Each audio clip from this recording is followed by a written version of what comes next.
Kisah seekor singa melawan 3 ekor kambing hutan oleh Anton Permana dari Tanhana Dharma Mangrava Institute. Ada kisah menarik dari sebuah tamsil Arab yang saya dapatkan kirimannya dalam sebuah grup WhatsApp tentang kisah 3 ekor kambing hutan perkasa yang berwarna hitam, coklat, dan putih sedang berhadapan dengan seekor singa yang mau memangsanya. Namun, karena ketika kambing hutan tersebut kompak bersatu, singa itu pun tak sanggup memangsanya. Singa itu pun mundur secara teratur. Tapi, si singa tak kehilangan akal. Karena memangsa kumpulan kambing hutan ini sekaligus tak bisa, maka si singa menggunakan taktik dan akal bagaimana bisa memangsa kambing hutan ini satu persatu secara terpisah. Adu domba dan bujuk rayu pun dimainkan. Si kambing hutan warna putih adalah target utama singa, karena yang paling kuat, paling idealis, dan paling senior. Si singa pun melobi 2 kambing hutan hitam dan coklat bahwa hanya akan memangsa kambing putih. 2 kambing hitam dan coklat ini dijamin aman dan bebas makan rumput tanaman sepuasnya. Lalu 2 kambing ini pun tergoda dan terperdaya. Lalu dimangsalah kambing putih ini dengan mudah, tepat di depan mata 2 kambing hutan tadi. 2 kambing hutan tadi cuek dan santai saja melihat kambing putih roboh bersimbah darah dimakan oleh singa. Karena 2 kambing hutan ini asik menikmati kunyahan rumput hijau di dalam mulutnya. Seminggu waktu berjalan, si singa ini pun lapar lagi. Tapi masih sadar, tetap belum akan bisa memangsa 2 kambing hutan sekaligus. Maka, si singa mendatangi kambing hutan yang warna hitam dan mengatakan bahwa dia akan memangsa kambing hutan berwarna coklat. Si kambing hutan warna hitam cukup diam saja dan bebas sepuas-puasnya memakan semua rumput hijau di dalam hutan dengan aman secara sendirian. Lalu dimangsa jugalah si kambing hutan warna coklat dengan mudah oleh si singa. Kambing hutan warna coklat pun roboh bersimbah darah meregang nyawa. Si kambing hutan warna hitam melihatnya dengan cuek karena masih asik mengunyah-ngunyah rumput hijau di dalam mulutnya. Singkat cerita, akhirnya tibalah masa si singa lapar lagi dan mau memangsa si kambing hutan warna hitam. Disinilah si kambing hutan warna hitam tersadar dan kaget bahwa dirinya tinggal sendirian. 2 kawan kambing hutan sebelumnya sudah tak ada lagi.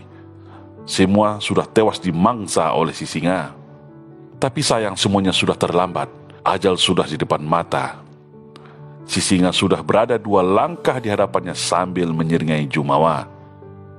Di saat ajal menjemput kambing hutan warna hitam ini, di saat si singa melompat dan menggigit kuat urat lehernya sambil berlinang air mata, barulah si kambing hutan tadi tersadar bahwa seharusnya dirinya juga sudah mati di saat kematian awal kambing hutan berwarna putih di tangan singa. Sebuah kisah analogi yang indah tapi juga bermakna sangat dalam, khususnya bagi umat Islam di Indonesia saat ini. Bagaimana pentingnya sebuah persatuan dan kesatuan kita sebagai anak bangsa bernama Indonesia. Fakta sejarah membuktikan bagaimana setelah bangsa ini bersatu, akhirnya dapat merebut kemerdekaan. Berbagai upaya agresi militer dan pemberontakan pun semua dapat dikalahkan oleh rakyat Indonesia, khususnya dalam menghadapi PKI, Partai Komunis Indonesia. Tapi namanya komunis PKI yang sedari dulu ingin merubah Indonesia menjadi negara komunis tidak pernah berhenti. 3 kali gagal membuat para PKI ini frustasi. Karena selagi rakyat Indonesia bersatu, umat Islam Indonesia kompak, pasti akan sangat sulit mereka kalahkan. Makanya, pasca reformasi, setelah PKI ini berhasil membonceng dan menumbangkan Orde Baru, mereka memainkan jurus baru adu domba, propaganda, bujuk rayu, perekrutan, dan cuci otak melalui media untuk memecah belah bangsa Indonesia. Tahap pertama tentu umat Islam dulu yang wajib mereka habisi, karena umat Islam mayoritas di negeri ini. Caranya, pecah belah dengan istilah Islam radikal versus Islam moderat, atau Islam Arab versus dengan Islam Nusantara. sambil menyusup dan mempengaruhi para tokoh ulamanya agar saling cakar dan saling menghabisi. Kelompok yang manut dan ikut akan diberi fasilitas jabatan, uang, dan ditokohkan dengan segala puja-pujian. Tapi kelompok yang menentang akan dihabisi, diisolasi, dikriminalisasi, hingga mati. Akhirnya terpecah belahlah umat Islam berdasarkan aliran, mazhab, suku, sampai profesi. Lalu apakah cukup sampai di situ? Tentu tidak. Karena pada dasarnya, semua kelompok Islam yang sudah mereka pecah belah itu pada saatnya nanti pasti juga akan mereka habisi. Mau itu Islam radikal, Islam moderat, Islam Arab, bahkan Islam Nusantara dan liberal sekalipun. Semua pasti juga akan sama nasibnya. Seperti kisah singa mencicil dulu satu persatu para kambing hutan. Lalu apakah para umat agama lain akan aman? Jawabannya tentu juga tidak. Jangan merasa aman dulu, guys. Ini hanya masalah target antara dan waktu saja. Si PKI licik, lihai memainkan sentimen agama untuk menghasut penganut agama non-muslim agar juga ikut memusuhi Islam dan juga ikut menghabisi Islam. Padahal sudah jelas pada saatnya nanti si PKI ini pasti akan menghabisi mereka itu semua, karena namanya komunis tidak mengenal agama dan Tuhan. Begitu juga fakta dan bukti sejarah di beberapa negara termasuk negara kita. Mau Islam, mau Kristen, Hindu, Buddha juga dihabisi komunis. Ibrah nasihat yang dapat kita ambil dari kisah ini adalah musuh bangsa Indonesia saat ini adalah kombinasi para komunis dan globalis. Dua kekuatan ini sedang berupaya memecah belah dan merusak persatuan dan kesatuan bangsa Indonesia secara sistematis dan bertahap. Islam sebagai mayoritas adalah target utamanya.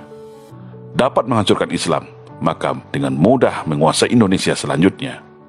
Baru setelah itu para kelompok agama lain selain Islam dihabisi satu persatu.